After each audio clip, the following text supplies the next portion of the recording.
Welcome to the Writing Westward Podcast. I'm your host, Brenden Rensink. Today we talk with author Jack Nisbet about his new book, The Dreamer and the Doctor, a forest lover and a physician on the edge of the frontier.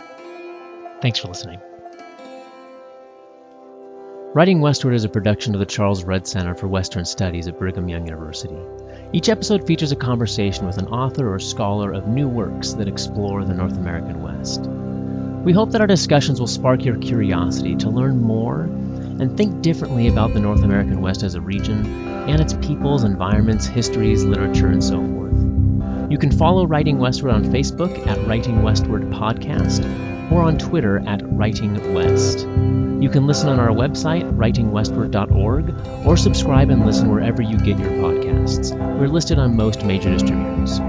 To learn more about the Redd Center, our programming, live-streamed lectures, funding opportunities for research and events, or anything else, find us at reddcenter.byu.edu. That's reddcenter.byu.edu. You can get more regular updates about the Redd Center on Facebook and Twitter as well.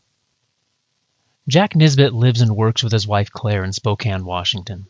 He's authored several collections of essays that explore the human and natural histories of the Pacific Northwest, as well as award-winning biographies of cartographer David Thompson and naturalist David Douglas, and additional illustrated volumes. In 2018, the Washington State Historical Society presented Nisbet with the Robert Gray Medal for distinguished and long-term contributions to Pacific Northwest history. The Dreamer and the Doctor, a forest lover and a physician on the edge of the frontier, which we'll talk with him about today, was published in 2018 by Sasquatch Books. The Dreamer and the Doctor relates the biographies of John and Carrie Lieberg and their late 19th and early 20th century experiences in the interior Pacific Northwest, a region that many of us, even Westerners, are largely unfamiliar with. John was a would-be miner, turned botanist, naturalist, scientist, and a government forestry employee. His reports on forest reserves, ecology, and other related fields were impressive in their scope, detail, and eventual influence. Carrie was a surgeon and physician who rose to regional prominence in her profession. She published nationally on obstetrics, became politically active, and even entertained some entrepreneurial dreams. Their lives together offer a fascinating glimpse into an often ignored region, some fascinating stages of frontier development, and an era of exciting scientific discovery. The Dreamer and the Doctor is beautifully written, and Nisbet not only brings these characters to life, but uses their dual biographies to shed light on a number of broader issues relevant to the American West. Jack Nisbet, thank you for joining us on the podcast today. Thank you for having me, Brenden. This book that we'll be talking about today, The Dreamer and the Doctor, is the first biography that we've done on the podcast. And we did talk with Deborah Gwartney and her book about the Whitmans, which was part personal memoir, part biography. But yours is kind of a straight biography, and I'm excited to talk about it a little bit today. Could you offer us maybe a quick 60-second sketch of who John and Carrie Lieberg were? Well, they were a couple, but they had both had previous lives, previous marriages, previous families. He was an immigrant from Sweden who came over here by himself when he was a teenager. And so we don't know very much about him. He apparently doesn't have any formal education past the age of 15. And she's from New England, and her folks moved to Minnesota. And all these things happen built around the fact that the Northern Pacific finished their tracks out west in 1883. He ends up with a job planting trees along the railroad grade. As windbreaks, right? Yeah, right. And he falls in love with the West, as many people do. And then he brings Carrie out as they both simultaneously run away from their previously families and homestead in North Idaho. Yeah. So by 1884, they find themselves in the Pend Oreille Lake region. Correct. Yeah. And then over the course of the next few decades, I mean, really fast, and we'll go through this in great detail, as we go on. But what do they do there in the region? John comes because everybody comes to make money mining. That's the story of the West at that time. And he has some geologic knowledge that he has displayed. He's always been a natural history guy, but he's always talking about rocks and time. So he thinks that his knowledge will help him get rich, which of course it won't. And over a decade, he and Carrie file like 30 claims in this little isolated drainage, which is really fun to go explore today, south of Lake Pend Oreille. But he's really a plant lover, and he works his way into this small world of botanical knowledge that is based in around the big universities in New York City, and corresponds with them. And the railroad has made it really easy to correspond back and forth. Carrie is a licensed physician, and even though John says that she's all with him and she's working on the homestead and she's raising this child, a young troubled child that they have, she's actually has a practice in 3 different towns between Spokane and North Idaho. And John is much better documented because of his letters, but Carrie certainly had an amazing life at a time when there weren't any women physicians around. There was one other woman physician in Spokane, and they shared an office for a little while, but she's at the forefront of a lot of women's rights and medical pioneering attributes that they really want to chase. They really want to chase them. So you get this high level of ambition in both of them. I find it really interesting. They seem like very unique characters. These aren't the average people that we generally think of when we think of late 19th century Western frontiers. I go back and forth on that. I mean, there is a really high level of natural history knowledge in the general public at that time, and John shares that. There's a really high level of mining knowledge, prospecting knowledge, and John shares that. There's a really high level of physical ability where you can walk 30 miles a day for day after day after day, and he shares that. There are a lot of women who are starting to rise and want to get the vote and want to have jobs, and Carrie's in the middle of that. So I think that you could say they're more emblematic of their times. They seem unbelievably unique to me when I started in on it, but yet they have other people that are their peers. And that's often what we find as we study history. Things that seem incredibly exotic to us today, we find out were not quite so exotic then, which tells us a lot about the past, right? Yes, very much so, and that's why I like to do it. In the other people and times I have written about, which is more around the period of contact, the first thing that everybody says is, "Oh man, that guy was so tough. How did he do all that stuff?" Everybody did that stuff. Maybe we're just really not tough. You're just one of many. Yeah. You're just doing what you can do. Well, how did you happen upon these two people's biographies? Where did you find the Liebergs? They are not unknown. John published a lot of seminal Forest Reserve Survey reports for the government, for the USGS, and they are in the archives. They're on the line. You can read them. I got onto them maybe 20 years ago when fire ecologists and silviculturalists and biologists that I hung around with just doing what I do said, you should look at these people. But more to the point, there was a bunch of women in North Idaho who knew something about Carrie, not a lot. And it took me a long time to realize that they were a couple, that they were on this journey together, and that they overlapped back and forth with what they were doing. And that really intrigued me. I mean, a lot of things have to fall right to write a book about somebody. And I really wanted to write about a couple. I really wanted to show that kind of interaction. And I really wanted to connect it back to the tribes in time. And they both somehow managed to do that. I'm sure you have a long list of topics, of intriguing things you've heard that you might decide to write a book on, but you're looking to dedicate a number of years of your life to writing a book. So you have to find a story that's worth telling. You have to find a story that is tellable, that has sources. And did you kind of find that marriage of both source material and compelling narrative? Well, mostly my list is reasons not to write a book about somebody. But my wife and I work together, and she is very circumspect. And she didn't want to write a book about John and Carrie for a long time because she didn't think they were funny enough. And then we found a whole bunch of letters that John had written, one pile to a remarkable woman at the New York Botanic, what is now the New York Botanic Garden. Elizabeth Britton, right? Yeah, Elizabeth Britton, amazing person. So where did you find this cache of letters at? It's just filed in the New York Botanic Garden. It's easy to find because she was a major force in botany, and her correspondence covers boxes and boxes and boxes, and under L there's Lieber. But the trick is that in dozens of letters of John's, there are occasional letters from Carrie. Mm-hmm. And that is, we would know nothing about Carrie Lieberg if it wasn't for Elizabeth Britton, because she just filed them in there, and they're just mixed. And Carrie's letters are often far more interesting than John's, although John's are fascinating. Carrie's are really different. She has a very different personality than John.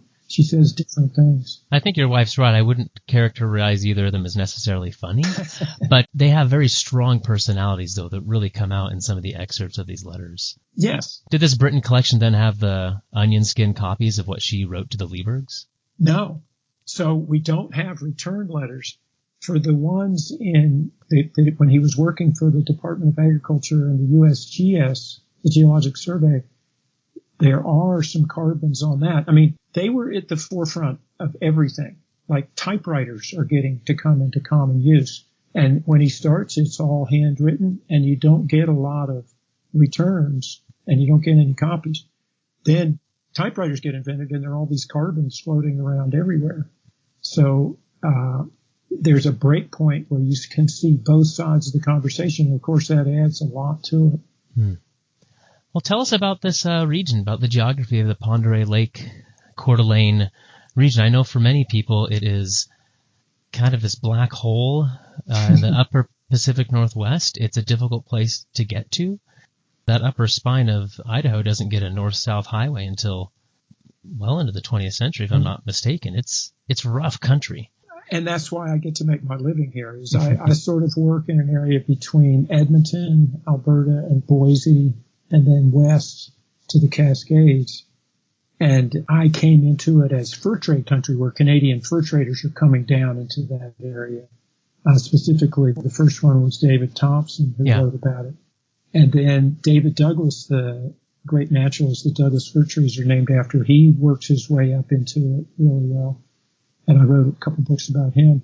But as they come into it, it becomes clear. I'm interested in the landscape, and it is this slice of interior rainforest that today is revered among botanists and mushroom hunters and bryologists looking at mosses and lichens, because it's wet and has all these plants that appear on the coast and then disappear and then reappear in this little slice of interior rainforest that goes far up into British Columbia. Mm-hmm. And by chance, that's where Lieberg works. And he figured it out and sees all these disjunct plants like Pacific dogwood or red flowering currant and goes wild with it and really makes some hay with it. It's really interesting to see him understand what we think of as standard natural history stories that were pieced together in the late 20th century, like Ice Age floods or disjunct plants or how Miocene geology works. He pieces them together in the late 1800s when he's making it all up. I mean, it's all intuitive to him. He has a great intuitive feel for the landscape, which is what attracts me to him. Well, let me quote you here. Here's one thing that you wrote that kind of brings this out about Lieberg is becoming somewhat of a surprising expert in this. You write, Lieberg was not trained in any specific field, and his theories could leap from spot on to shaky within the space of a sentence. And maybe that's how people would describe my writing as well. We'll see.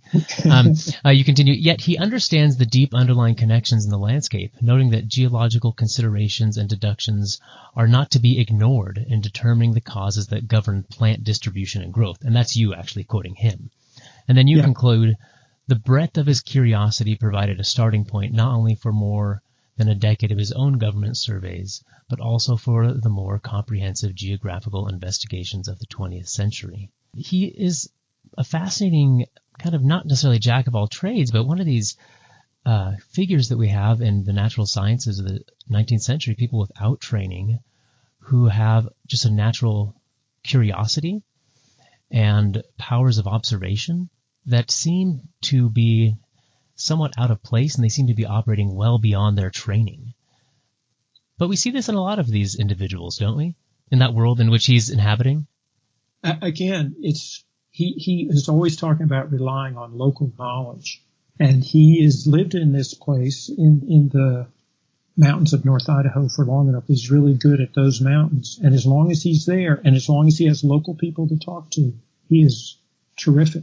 Mm-hmm. And the direct analogy is the tribal people who are all around him, who have lived there for thousands of years, who can have he gradually learns how much they have to teach him.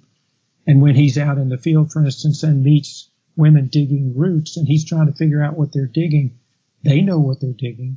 And botanists have still not caught up with a lot of the roots that the plateau people were utilizing on a regular basis for a long time and still are. So he's in the middle of all that. And what's ironic is that he had two qualities. He could travel fast and effectively and keep good lists. And then he could write a report about them.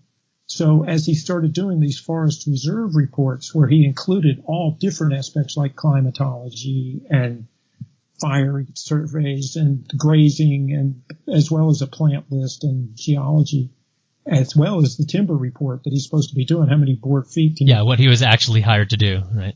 Yeah, right. That's what they're supposed to do. So he does all the ones from the Salmon River north to the border, which is a lot, the Bitterroot, the Clearwater, the Coeur d'Alene, the St. Joe, the Priest, all these really important forests. The USGS keeps sending him further and further afield. So he's doing them in the Gold Country in California. He's doing them in the mountains above Los Angeles. He's doing them in the San Francisco's in Arizona. He's doing them in the Little Belts in Glacier Park and Yellowstone Park. They send him everywhere. And the further he gets away, the less his local knowledge works. And actually the less interesting the reports become. But he still has local knowledge. He still gets local guides. So he understands that one person can't know everything, which again is a tribal tenet. You have to share the knowledge around. I think at one point you even cite the director not at the USGS, at the USDA, I think, who, when he was first transferred over to do some of these timber reports, and he warned him saying, don't write the report that you're supposed to write. Don't go too far afield, because he knew that Lieberg was going to want to be collecting plants and doing his botany. But those are the very things that make his report so great now. The fact that he did talk about all of these other things, kind of the more holistic picture of the region, right? That's what reads well now, is looking at the entire picture. Exactly. Yeah. And what we would call ecology, really. Mm-hmm. He did a plant survey in eastern Washington that was his first real job, and kept a journal. And you look at that journal and go, wow, this is the first time that somebody's been out and isn't just listing plants out. They're actually looking at how they work with how the soils look, and they're talking to ranchers, and they're looking at the cattle, and he's doing everything. He can't stop his mind. His mind is really overly busy, and you have that again. That's what we want for today. So is this somewhat unique among botanists, that he wasn't just collecting and labeling and listing plants, but he's then asking the questions, why is it that this species is growing on the north slope of this one hill and not on other slopes? Was he one of the few that was asking kind of the bigger ecological questions? I think the way we'd look at that now is we would, now that Andrea Wolf's book about von Humboldt has sort of brought him back into the fore, you say, okay, Alexander von Humboldt went to South America, and he saw these plant associations and how they changed with elevation and weather and aspect in the way that you're describing. And then there was a man named C. Hart Marion who was working in Washington, and Lieberg met him, who starts trying to do plant associations down in Arizona. And then Lieberg starts trying to do that up in the Northern Rockies and the Intermountain West, and realizes you can't do it. It's too hard. The species are mixed up. The zones are not as clear. And so it's a direct lineage for me of looking, how do you start figuring this out? If you go in a Forest Service office anywhere in the United States today, they have this big, thick binder of associated plants and habitat types. And Lieberg is he's the beginning of that book and how it works, and then how you can translate that into forest types and tree species. And again, board feet in the long run. Mm-hmm. Because that's what he's being paid to do. This is the USDA. Exactly. That's what he's being paid to do, but he drives them crazy because he does so much other things. And his boss at the USDS, who was, again, here's another thing that's ironic, is Lieberg is in his 40s when he's doing all this. He's had all these other laws. His boss at the USDA, Frederick Coville, becomes first head of the National Herbarium. He's 25. And he encourages Lieberg and mentors him to, okay, put this in the report, then publish this as a National Geographic article, publish this in the American Forestry magazine. And Lieberg has all these publications thanks to Coville, which again is thanks to Elizabeth Britton for mentoring him around and making these connections for him. So he can seem like a scholar when he's just a Swedish immigrant kid who has no formal training. Because very early on, so when he first arrives there in the Ponderay region, he starts collecting mosses. He said he was filling up his bags with mosses, and then he makes this connection with Elizabeth Britton and starts sending her things. And she, through this correspondence, we find that she kind of trains him in, or gives him some of that little bit, the formal training that he was lacking in how do you do botany, which is something he just had a natural fascination with. But you say then Colville then taught him the practicality of how to play the game of doing government work, where you're being, I mean, the USDA is looking at timber as a crop, right, to harvest, and so he had to play the game by giving them the board feet that they needed. But Colville then also encouraged him to do these other publications, still do what you're interested in and the broader ecological questions, and some of that ends up in his reports. But then, as you say, in National Geographic articles or other things as well. It goes around, yeah. I mean, the world that he is entering is the world that, again, in our minds today is Teddy Roosevelt and Gifford Pinchot and the National Forest and the Big Burn in North Idaho. Well, Lieberg predates that by 2 decades, and Gifford Pinchot publishes an influential article in National Geographic in 1900 about fire. Well, his syntax and the words that he is using to describe careless fire and the complexities of fire, the syntax and the language is the same that Lieberg's been writing in letters to Britain for years, starting in the mid-1880s. And then when the Big Burn happens, our sense is, it all just comes out of, this is where everything started. It's not where everything started. As you say, it's a much longer, more complex process. And that's why Lieberg's so attractive to me, I guess, is he's into the nuance of how things work. Whereas if you're working for the Forest Service and you're cutting timber and you have to say how many board feet you can get off a forest, nuance drops out pretty fast when you're doing it. Well, it's fascinating that he predates so much of this environmental science that then develops, after 15 or 20 years after he's been doing it. It's fascinating to think, counterfactually, if Lieberg had made these government connections 20 years earlier, how much sooner some of this scientific management of forests and kind of the development of forestry as a academic discipline would have developed, because he was doing it all kind of before it developed as a professionalized discipline. I guess my position is he did have influence. Like Gifford Pinchot, Colville read his reports, Lieberg's letters to Gifford Pinchot, and then Gifford Pinchot comes out to Priest Lake to meet him, and Pinchot's a very interesting man in his own right, but he is taught European-style forestry. He goes to forestry school in France and he and several other people from the Ivy League schools are trying to institute that in the U.S. And Lieberg writes, look, you can't do that in the West. It won't function like that. This is different. You have to use local knowledge. You can't just pass laws in the United States and expect people in the West to even understand that, much less follow them. So to read his letters is to recapitulate many of the arguments that we're going through now about public land management that are totally fascinating, that we have never resolved, of course, and need to put some more nuance in and try to figure out a different way to frame the conversation. And I guess my position is Lieberg gives us a way to do that. I think one of the things that I found most valuable about his approach, and as you already mentioned, is the sensitivity to place, to this nuance, specificity of place.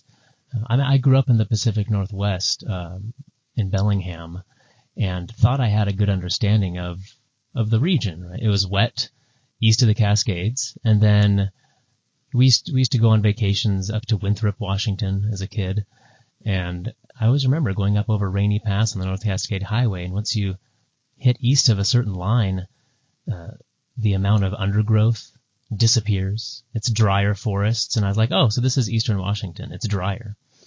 And I failed to realize that you go a little bit farther east, and there's this little pocket, as you already mentioned, of interior rainforest. The West is just such a varied place that Lieberg really, I think, exemplifies this sensitivity to understanding very specific places, because they need to be dealt with very differently, which, as you said, maybe the East didn't understand quite as well. It's hard. It's hard to understand the geography of the Intermountain West unless you're in it and out of it. And then, as you say, every time you go to a new place, it looks different. He has a great line for the area that you're talking about, where he climbs Mount Stewart in 1893 and says it looks like there's a battle going on between this wet, really rich flora and then the dry, arid, warm flora coming in from the east, and it looks like the dry is winning right now. And then he explains why Mount Stewart sticks out from the Cascades, and its position and its aspect are the reason. And he writes an article about climate change in National Geographic in 1899, describing how it looks to him like it's getting hotter and drier in the West, and that he can mark that by showing different species of trees that are dropping out in high elevations, and ones from lower elevations are coming up and taking over. Very much the conversation we're hearing today, but he would not be surprised at anything that's going on, and he would especially not be surprised at how we have speeded the whole process up. He describes fire in the same way. He understands tribes are setting fire. He understands there's a fire regime, but with the Mullen Road and with the railroad, it's speeded everything up so fast. And then with careless fires from prospectors, it just exponentially speeded it up. That's when you get into trouble. And that he's very good at describing that. And again, it can tamp down these really heated conversations we have now in the West about how to deal with fire, which, of course, everybody is afraid of now. He understands it's not something to fear, it's something to think about. Well, let's get back on the ground. You mentioned that you have traipsed around a bit around the Pend Oreille region, and I think it's the North Clark Fork is where he had some of his mining prospects. But I think that, his sensitivity to all of this is because he wasn't just living in the landscape, but he was hacking trails through, the dense forest to make mining claims. And he had this closeness to and lived experience with the landscape that many of us as urban or suburban dwellers don't have. What is it like, hiking around these dense forests? What kind of experience is that? So my method with all my writing is just to get some original journals and go to the same place, the same week of the year, whoever, whether it's a woman homesteader or, a fur trader or John Lieberg, and just see what it's like. And the hardest thing for me to understand about this Lieberg material is I can go to all these places where he went, and he'll have a plant list, and I'll see plants that he saw or see trees that he saw. I go, wow, it's just like it was. It's not just like it was when he was there. When he was here, he was traveling mostly on tribal trails that were actually pretty open. The tribes are burning. He describes the Nez Perce and the Coeur d'Alene Reservation as open, ponderosa pond, beautifully managed. He really liked looking at them. When he gets into other drainages where there has been a gold strike, there'll be prospectors who have wormed their way up every little creek trying to do placer, and set careless fires or purposeful fires to burn off rock outcrops so they can see the rocks. That's the whole deal if you're a prospector. And it makes this huge mess. And he describes that and how it's very hard to travel through that. Well, today when I travel, often I'm on logging roads or closed logging roads or closed mining roads. I mean, it's the West, right? There's no place where some people haven't been, but it's how they have evolved over time. Sometimes it's easy to get around and sometimes it's very hard to get around. Sometimes there's fire and there's smoke in the air and sometimes there's not. And to try to translate that back into his time is kind of the trick of it. Because of course, as with human interaction, he's talking about invasive species in the 1890s. So the biota of the region changes as fires move through, as we start managing the land. So it is probably difficult to find a landscape that really exactly matches the landscape he saw. And the landscape he saw was probably already different than what it had been even a few years earlier. And he acknowledges that. He's well aware of that. He collects the first sample of cheatgrass in the continental United States in eastern Washington. Oh, wow. That's landmark stuff if you live out west and think about grasses and fires. That's the driver of many of the fires in the Great Basin area. That's what a good portion of our Plant and Wildlife Science Department here is studying is cheatgrass. Exactly. Yeah. Exactly. So you read something like that, or you read something about a letter that he writes to Colville saying, man, there's this Russian thistle down in the Boise Basin, and it's headed this way, and we are not going to be able to stop it. It's going to take over. He is seeing the future. A lot of what he's doing is seeing the future and not freaking out about it. He's just saying we're going to have to deal with it, and it's going to change because that's the nature of habitat. That's the nature of forests. They are dynamic entities that never stay the same. That is the nature of people. These tribes change. The settlers change. And that's that's something about Lieberg that's very attractive to me. If I was to pick a place in the United States where I was going to try to find a landscape that was, I don't want to call it pristine because that's implying I'm imposing a lot of cultural expectations on it. But this interior Northwest, I think, is where I would go to find a place that's been the least disturbed by human activity. Everybody thinks that some place slightly further away is more pristine than where they are. But when Lieberg was in the Coeur d'Alene and the St. Joe and the St. Mary's, and especially, I would say, in the Bitterroot and the Clearwater, that was one forest reserve that he surveyed, like from the Montana side up to the Bitterroot Divide and down into the Clearwater, which is a massive place, and it's still all forest. There are pockets within those areas, much of it's still wilderness area, that look very much like he describes. Yes, they look very much like he describes. The flora has changed a little bit. Something like white bark pines are not as common because of global warming, and white pine blister rust, things like that he did not see. But you can find the tree that he liked the most was this alpine larch, which isn't a very common tree with a very restricted range. They're still up there. You get down into the divides and you can see these disjunct coastal plants that he describes. And you can see people messing with it, just like he describes people messing with it. So, and you can see tribal presence. He's up on the Bitterroot Divide and sees a mixed camp of Shoshone, Salish, and Nez Perce, which is 3 different language families. Yeah. It's kind of remarkable. And he trades for plants with them, and you can go up there and see those same people up there now, same paths. So that's what I love is again, you can't use the word pristine, but you can still go to the places where he went, and it is still really fun to go there. There's no question about that. So as he's writing these reports, what are some of the forest management policies that he's advocating?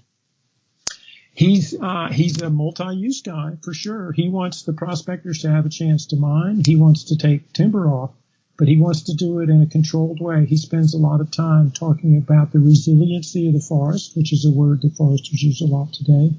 And he says you have to give it a chance to be resilient, and that means not being so rapacious.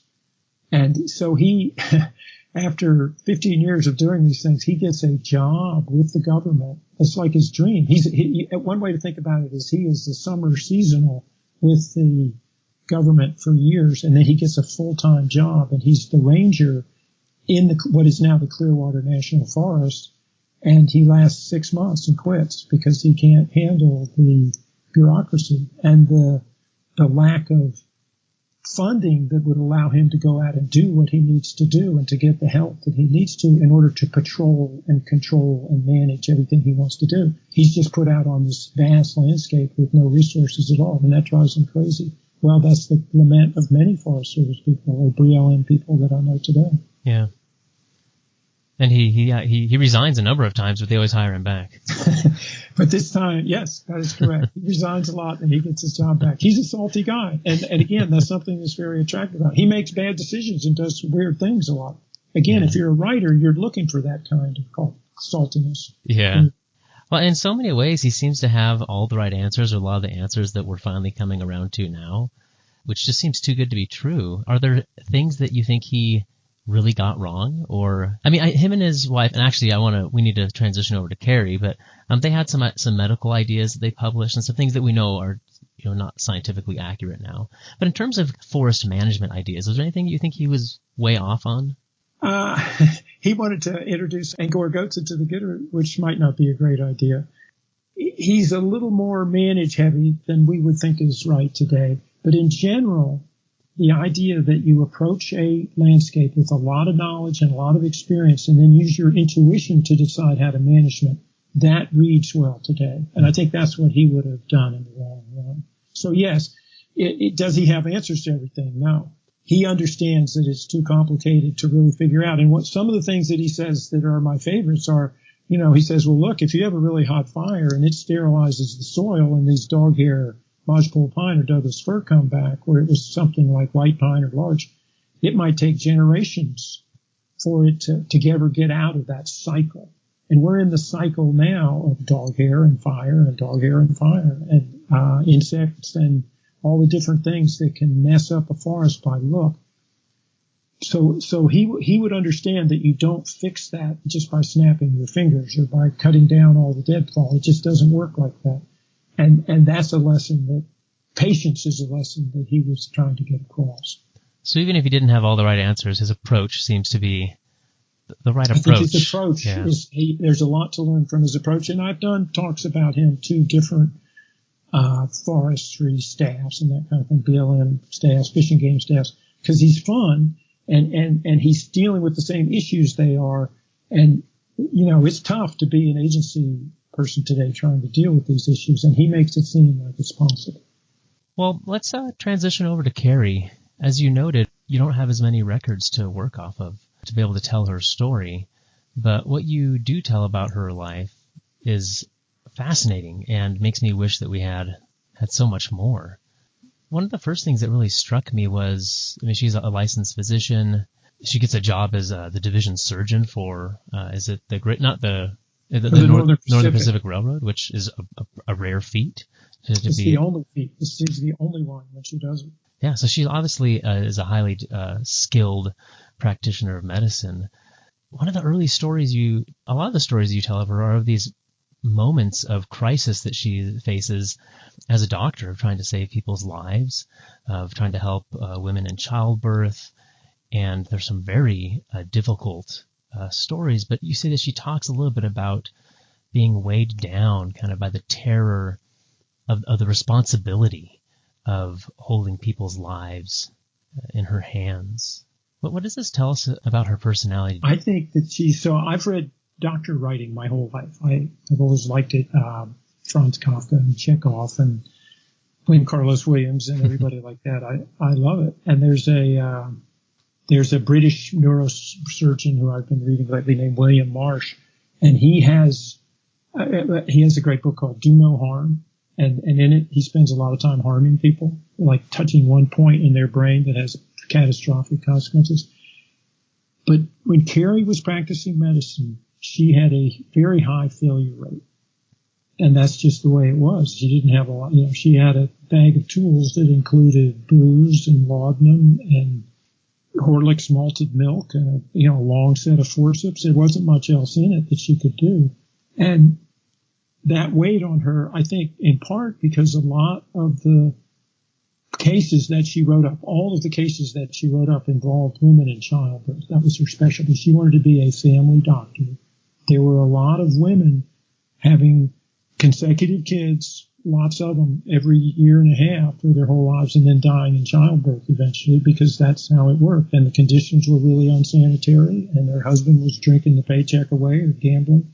And these all became women's rights issues for a good reason, and the movement was strong when she was coming up. And Idaho, against all odds, there was 4 Rocky Mountain states that passed women's suffrage in 1896. It was way ahead of every other state in the Union except Massachusetts and the East. There was 5 states in the Union that had suffrage in the 1890s when Idaho had it. So there was reasons behind everything that she did. And one of the real coming ways to deal with it was to have what they called lying-in hospitals, where if you had trouble with your pregnancy, you could maybe go to a hospital and get some care instead of dying on the dirt floor of your homestead cabin. And Carrie was so on top of all that. She was back in Chicago looking at their lying-in hospitals and trying to set one up in Spokane. She was designing some kind of medical spa on her homestead on the lake. She was dealing with a woman doctor in Spokane that had the same kinds of ideas, and the records for all of them tend to disappear. And you can feel the weight that she gets from all of that in her letters. Very dark very, especially compared to John, who's totally romantic about everything, saying everything's going to be great no matter what. Carrie is saying, that there's a lot of human misery out there, and I'm in the middle of it. And I guess the way that I read it, what really brought it home for me is the doctor that she dealt with in Spokane named Mary Latham. If you look her up on the internet, all you read is these ridiculous horror stories of how she lost it, burned down a house, and ended up spending time in a penitentiary in Walla Walla later in her life. That's all that it shows, whereas actually she spent a lot of time as a revered medical doctor for women's issues in Spokane. But there's a price to pay for being a pioneer in that. And Mary Latham certainly paid it, and you get the feeling from her letters that Carrie was paying it as well. Here's what you quote her writing to Elizabeth Britton. She says, "I think none but a physician can realize so keenly the folly, weakness, and utter contemptibility of the great majority of the human race, if one could but reform the world and take from it a portion of its needless misery." And that could be a quote from the William Marsh book that I was just talking about, Do No Harm, or a quote from William Carlos Williams or Anton Chekhov, for that matter. Their syntax and their feelings were very similar. I mean, you get involved in one of these really messy, bloody death situations where both the child and the mother die. You can't come home and be romantic about that. And here's the difference between those guys and Carrie, the guys that I grew up with necessarily. They are men. They do not understand what it's like to have a kid and go through it. And Carrie had a kid who had problems, who had mental problems, who was a tough child to raise. And she was doing all this while raising that child. It's just unbelievable. It puts her in a different category than any writing doctor and of John Lieberg, who is never at home after all because he's outside all the time. Yeah, she's doing all this on her own, sometimes very isolated at their ranch on the south end of the lake.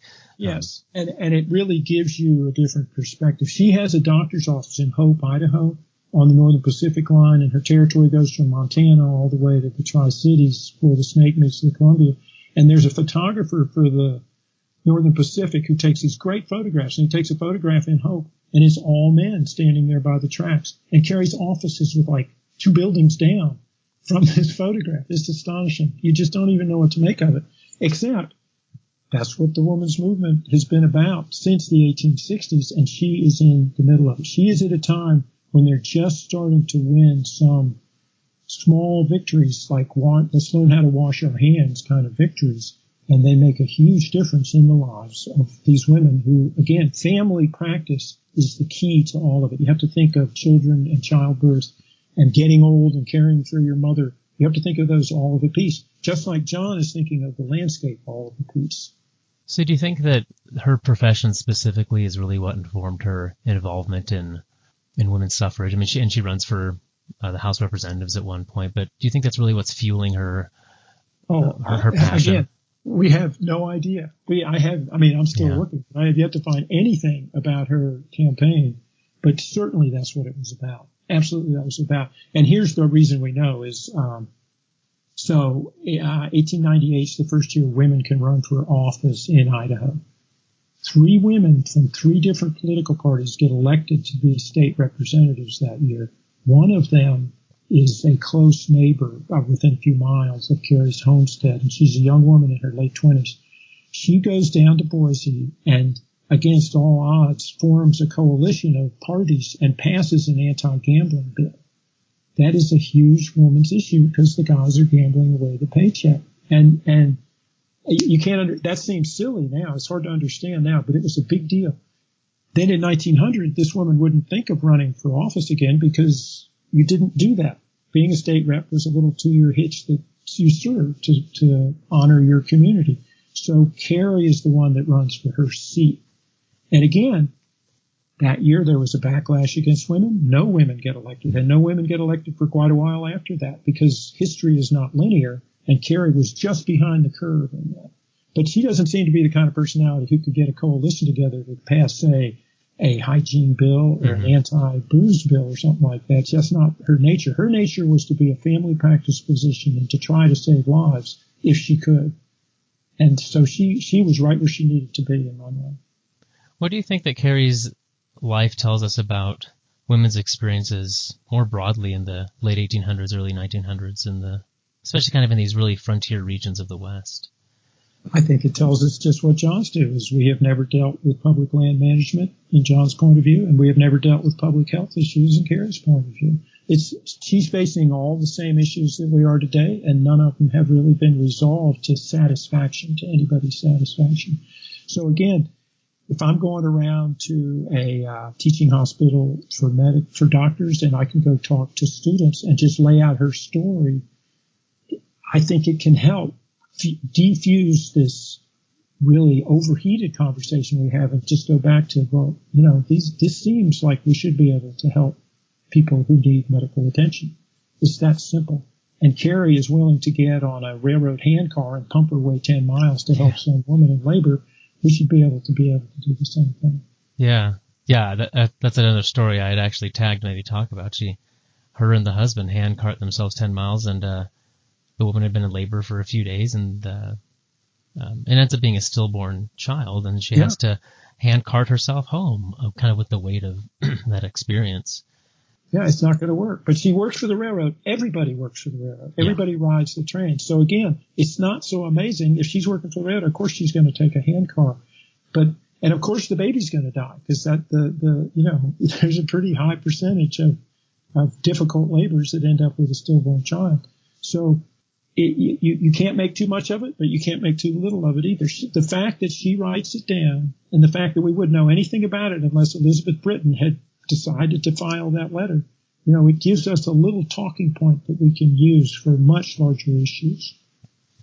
It seems to me that maybe the lesson you're leaving for us to think about today is we have these two individuals, and both of them have a real sensitivity to on-the-ground realities, and the reason that they're able to avoid maybe some of the political divisions and unproductive dialogue that we're stuck in today, as we're dealing with a lot of the same issues they were, they seem to have avoided that by the fact that they were on the ground getting their hands dirty and in the trenches, so to speak, whereas so many of us are not.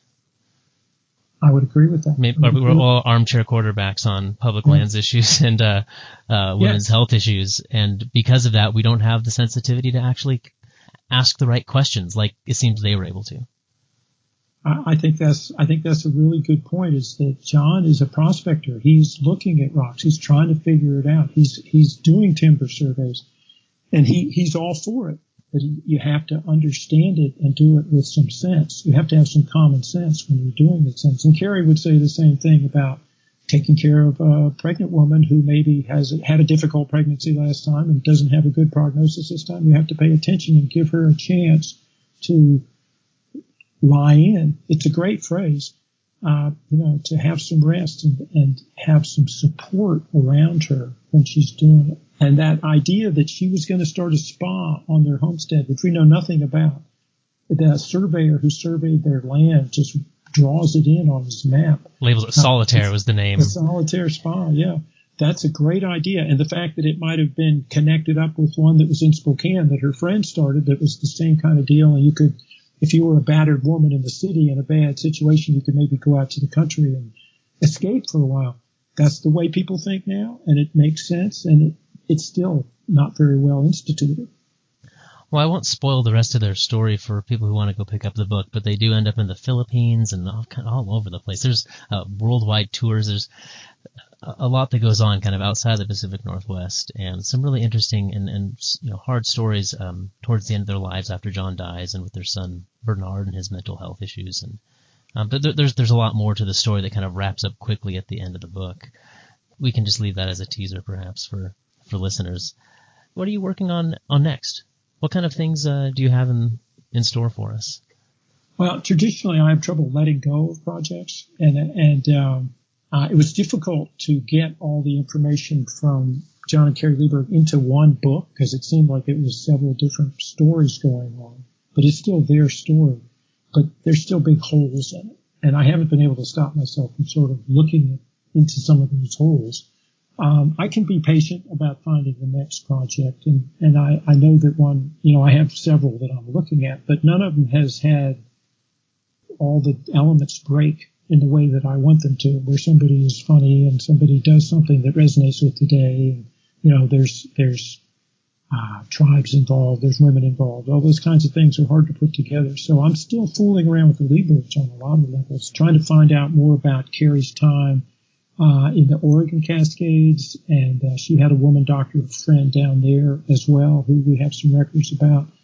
We have the person that lives on their homestead down there. I'm in touch with them.